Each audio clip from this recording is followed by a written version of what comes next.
I'm saying no to 83 homes for $3,500 a piece. I almost can't believe it.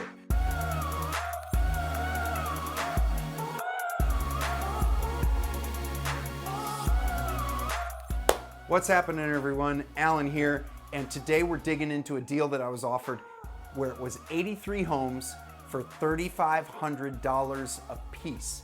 That's right, you heard me correctly. A bank came to me and offered me 83 homes at $3,500 a piece. And I'm gonna show you how I dug into the deal. We're gonna get into the details of the deal. We're gonna dig in. Let's do it.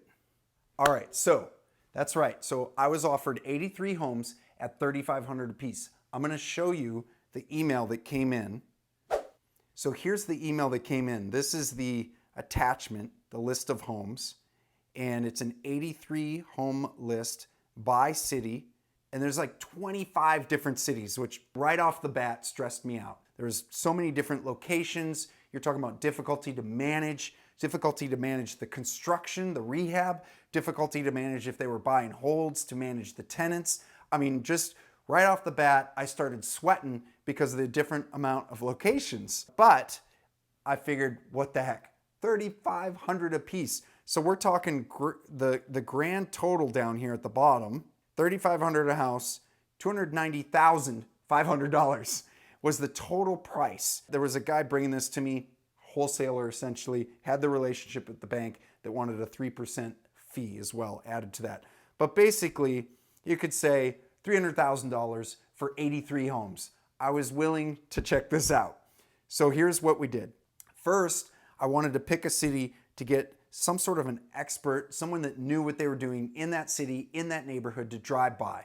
So I'm gonna call someone, have them drive by, have them check it out, and then I'm gonna do my own research just from my phone here. Literally, I'm gonna walk you through doing my own research and figuring out if this deal would work even on paper.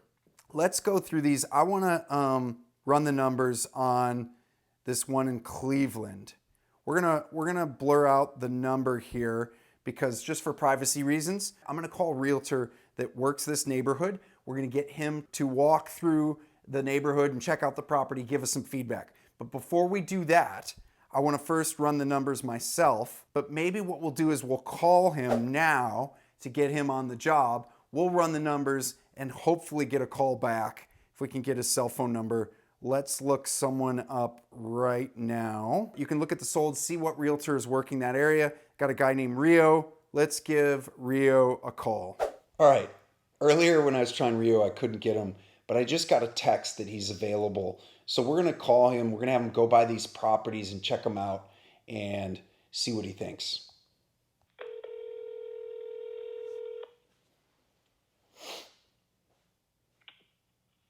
Hello? Hey, is this Rio? Yeah, this is Rio. Hey Rio, this is Al Siebes. I have a couple properties the bank sent over to me that are in a location, in a neighborhood where you've sold a couple homes, and I wanted to see if you could go by and check them out for me, give me some feedback on the location, the neighborhood, if it's safe, if these are homes I could, renovate and sell. Can you give me a ballpark number of what you think I could sell them for, even a ballpark number of maybe what you think the renovations would cost? And I'm going to go ahead and verify these numbers with a contractor and some other people's. But I'd love it if you could get that to me. And then if I'm able to move forward, you could help me sell them on the backside. Yeah. I just need you to shoot me honest though, because it could be there could be other deals that we could look at, but I'm really just needing an honest look at that. Is that something you're up for? Yeah, of course. If you could just text me those addresses, then I will head out and take a look for you. Okay, great. Yeah, as soon as I hang up here, I'll shoot you a text, and then once you get a chance to go by them, give me a call back. Sounds good. Okay, thanks a lot. All right, you bet. I'll talk to you soon. Okay, bye. So let's jump back to me crunching the numbers, and then once I get a call back from Rio, we'll record that as well, get his feedback. All right, so now that we've got Rio driving by the property, gonna check this out, We're gonna hear from him closer to the end of this video after he's gone by the property. As he's checked it out, he can give us feedback on the neighborhood, the location, if the numbers make sense. I mean, come on, Rio. It's like, come on, somebody. If we're buying this home for $3,500, surely we can make this deal make sense, right? I'm gonna pull up the address on Zillow. Okay, so here we go.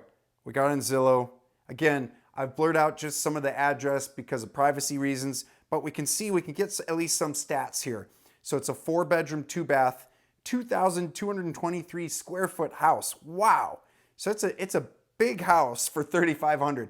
There's pluses and there's minuses to that. So the pluses are that, it's big. Like that can appraise, we can get an appraisal for a high amount of value if it's renovated.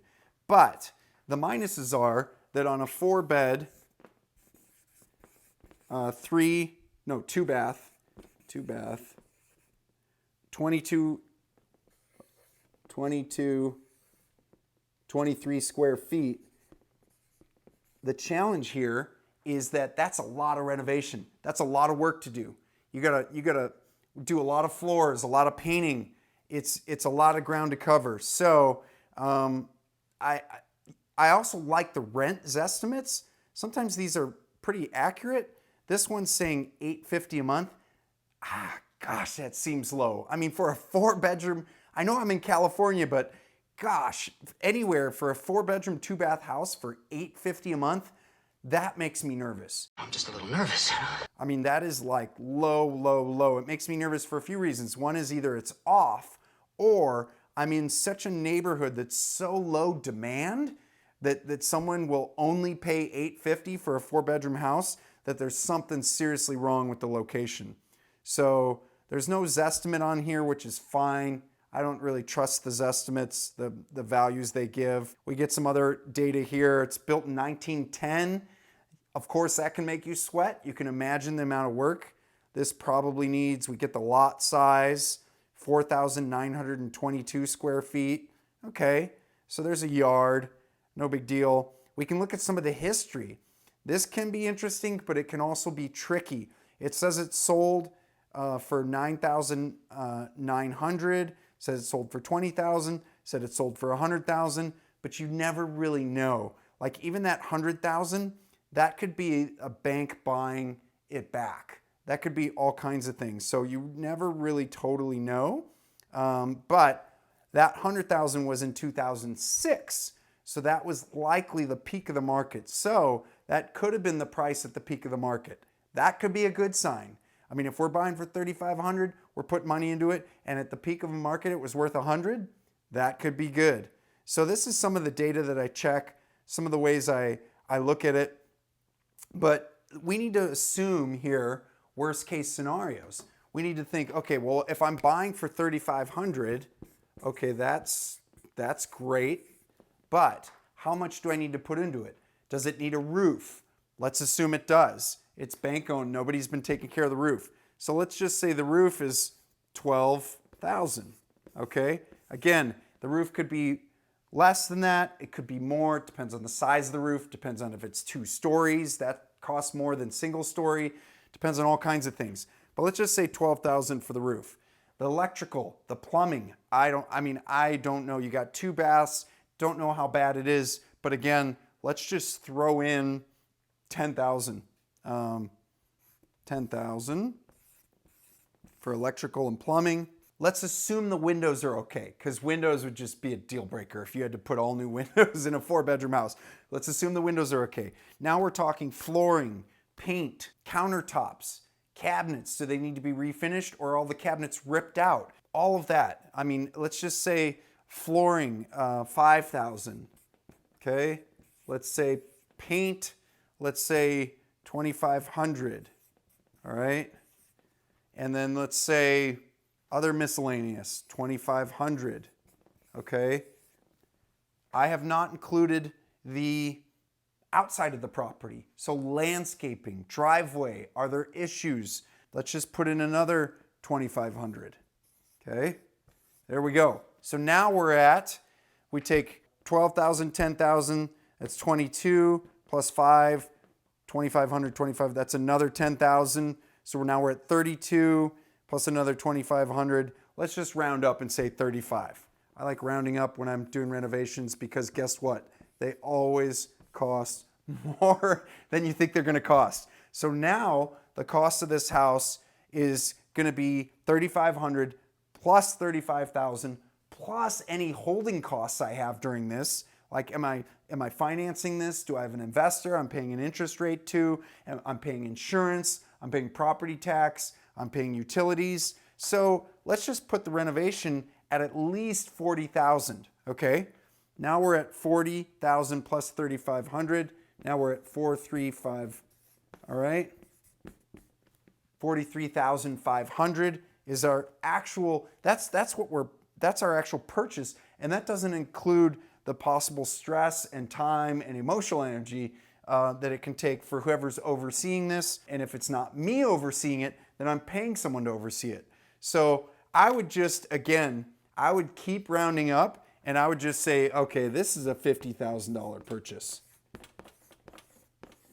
And you see how all of a sudden 3,500 sounds so amazing, but now when I tell you you're buying 83 homes for 50,000 a piece, it changes the game, right? Now all of a sudden we're going to get a lot more serious. We need to know if these numbers work. We need to know how well they work, and we need to know what this property will be worth if we're spending 50. I mean, if I'm spending 50 and I'm going through all of this trouble, this property better be worth at least, I don't know, 75, maybe 100,000 like we saw. It sold at the peak of the market. There better be a lot of sweat equity in this property. And then also, what's it going to rent for? I mean, if it's going to be worth 75 or 100,000, then I want rents at least up, to 1,000 a month is probably what I'm looking for here. And then what's the neighborhood like? We got to find that out from Rio, our agent. We got driving around right there right now. We got to find out what's the neighborhood like. What kind of people are in this neighborhood? Is there violence in the neighborhood? Is there crime in the neighborhood? Is it a younger family neighborhood? Get the details on the neighborhood. And I'm not just going to take the real estate agent's word for it. I'm going to verify this information with a property management company, because property management companies all day long take calls of people looking for places for rent. And they know the ins and outs of the neighborhoods. They know where the demand is, and they know where the demand is not. And so I'm going to verify a lot of that, the rental demand, the neighborhood, with a property management company. And I'll tell Rio that. I'll tell the agent that just to keep them honest, to keep them accountable. And then I'll also verify my numbers with a contractor if we get to that stage. If things start looking good and we're able to walk through the door, then I'll start verifying the numbers on the costs to do the renovation. Does it need a roof? Especially my big ones. Does it need electrical? Does it need plumbing? And what are those estimates going to run? And then, flooring and painting, those are a bit more, we can usually estimate those after doing a certain amount. Depending on the square footage, you can kind of assign a price per square foot.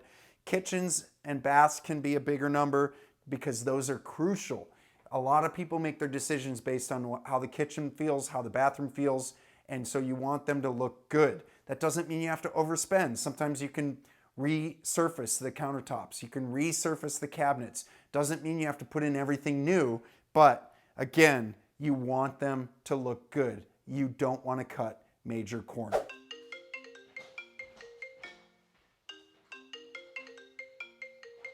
All right, I just hit record because Rio is calling us back.